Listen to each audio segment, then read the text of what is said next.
Okay, let's talk a little bit about setting up for fall Chinook. In the fall, in the tributaries, I personally primarily like to float fish for fall Chinook. It's simple, it's deadly effective. It's also easy for my clients to use. They're oftentimes not very experienced, and this is one of the fastest ways to get in to catching fall Chinook salmon consistently. So when I am going to start out, if I'm looking at a rod, I'm going to want to pick out a rod that's rated at about a 15 to 30 pound or even 15 to 40 pound rating line, and anywhere from a 9'6" to a 10'6" length rod, a good long rod. The reason you want a longer rod is when it comes to float fishing, you're always going to be picking up and mending your line. So a long rod helps make that much easier, picking up a lot of line, setting it down, keeping that bobber vertical. Once you have a rod picked out, you want to then pick out a good reel. Any casting reel you prefer that can hold at least about 120 yards of line. And as far as line goes, I'll go with a 50 to 65 pound braided line. Braid is important for float fishing because braid floats. If you don't use braid, you're using monofilament, you're trying to float fish with it, the line's going to sink down in the water and it's going to cause a lot of problems. You're not going to be able to mend, it's going to drag your float, it's going to be more trouble than it's worth. Next thing I'll do is look at all my terminal tackle. Fall Chinook fishing in tributaries, I'll use anywhere from a 1 ounce float, like this one here, up to a 5 ounce setup. And when I rig that up, we'll start up top first. We'll take our main line, we'll take a store-bought bobber knot. These are pretty cheap. Slide it on the line, you'll pull it off the tube, pull your tags tight. Not too tight to where it bites on the line, but tight enough to where it's gonna hold wherever you put it. Next, when you buy your bobber knots, they provide the little stopper bead that goes with it, right there. That'll go next up the line. Then I usually like to put a bright colored corky or a bead in this case. Something a little extra to add on top, something to look at. Then we feed our float through. Slide it up the line. And then another thing that is often overlooked, I'll put a bead below the float. And this serves as a bumper between the stem of my float and my knot, so that my knot isn't getting stuck in the stem of the float and the float isn't slipping freely. After that, we'll go to our 1 ounce. I like an inline weight. I'll use an inline weight for salmon fishing, anywhere from 1/2 ounce weights up to about 1.5 ounces. Once I get above that, so the 2 ounces up to 5 ounces, I'll switch and use a cannonball. And the only thing we do different with the cannonball is we put a snap swivel here, snap the lead on, and then attach our leader. So speaking of leader, for leaders for fall Chinook, they're not shy. I'll go heavy. Heavy as I can get away with. 25 pound minimum. I like 30 and sometimes even 40. As far as hooks goes, it's gonna kind of depend on the size float setup you use. For like a 1 ounce or a 2 ounce setup, I'll go a 2/0 or a 3/0 hook. And I always fix it with an egg loop to hold our bait. Now, the larger float setup you go and the heavier line, you can go all the way up to a 6/0 hook for fall Chinook.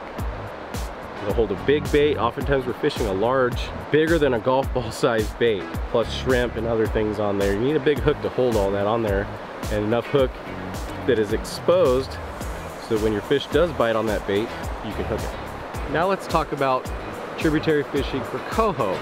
Fishing for coho is extremely simple in my book. All you really need is some steelhead gear.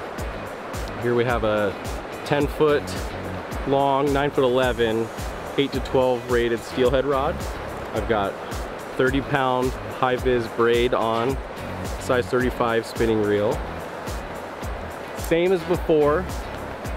Got my bobber knot, a bead, a bright corky, a float.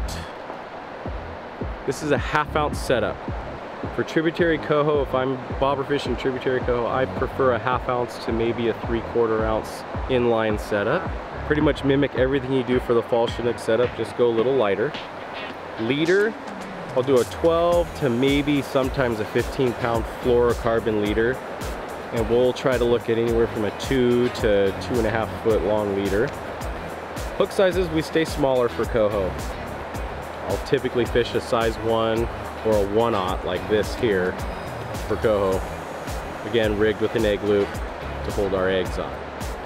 The other thing I'll do sometimes, since coho can oftentimes be found in steelhead type water, bouldery water, and flats, I'll sometimes even fix a split shot in the middle of my leader here, halfway between my lead and my hook.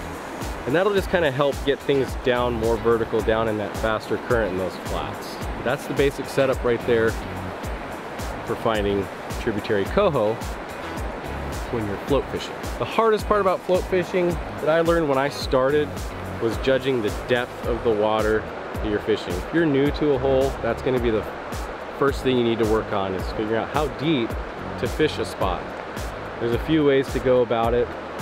Some guys I know will cut their leader off and just use their lead and slide their bobber knot up and keep casting until they find where bottom is. They'll see that bobber ticking bottom. They know that their lead is bottom. They'll look at that distance and say, okay, this hole's 12 feet deep or 10 feet deep. That'll give you an idea of where to start. When I approach a hole and I'm gonna target either Chinook or coho, I'm gonna start at a depth that's suspended. Oftentimes early in the morning, even in a hole, you know, it could be 12 or 15 feet deep, but early in the morning, the fish may be suspended up in the water column. They may be only down 6 or 8 feet. So I'll start in that 6 or 8 foot section of the water column and make 4, 5, 6 really good casts, cover the whole entire hole. If I don't get a bite, the fish keep rolling, okay, I'll go a foot deeper. Repeat the process. Repeat that process until either 1, you get bit, or 2, you hang up on bottom. If you hang up on bottom before you get bit, it's probably time to start switching bait or tactics, or one of those two things, or maybe even moving on. Maybe the fish aren't in the mood to bite.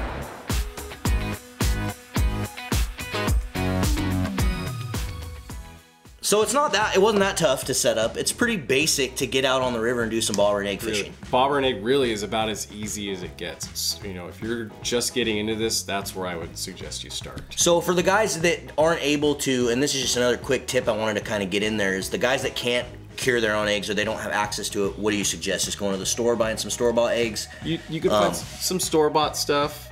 You know, there's other alternatives. You don't even have to use eggs all the time. Sand shrimp are available, coon shrimp, prawns, and now especially the last few years, jigs are taking a huge role in accounting for a lot of bobber, Chinook, and coho. Cool. So don't always think eggs. With all that being said, the last part of this equation is kind of just attacking the river, right? Like, how are we gonna fish this bobber and egg setup? How are we gonna attack Chinook versus coho? And that's what you talk about in the last video of the series. Yep, where we're gonna place our casts, everything from mending line, what to look for, what to avoid, those kind of things. So as always, you've heard me say this 1,000 times, but if you haven't subscribed to our videos, please hit the subscribe button. We love having all you guys on our channel, and we make these videos for all you anglers out there to help you learn and catch more fish. Kevin, you have some guided trips probably available coming up in the fall, or are you booked out, or what do you got? Early stuff, so my coho stuff is booked out, but beginning in the middle of October through about the first week of December, I have just a scattering of openings available. Cool. Looking to fill them up, get those seats filled. Exactly, so if you guys want to learn this video kind of stuff more in depth, or if you just want to get out and kill some fish and put some coho and Chinook or whatever in your freezer, give Kevin a call. You can get a hold of him on his guide service page, Kevin Gray's Guide Service, over on Facebook. You have a YouTube channel too, actually, don't you? I have a YouTube channel. If you just, simplest way now is to put my name in YouTube, you'll find my page, Kevin Gray. Perfect. So if you guys want to go check him out on YouTube, you can do that as well. Thanks so much for tuning in. We'll see you guys on the river. Thank you.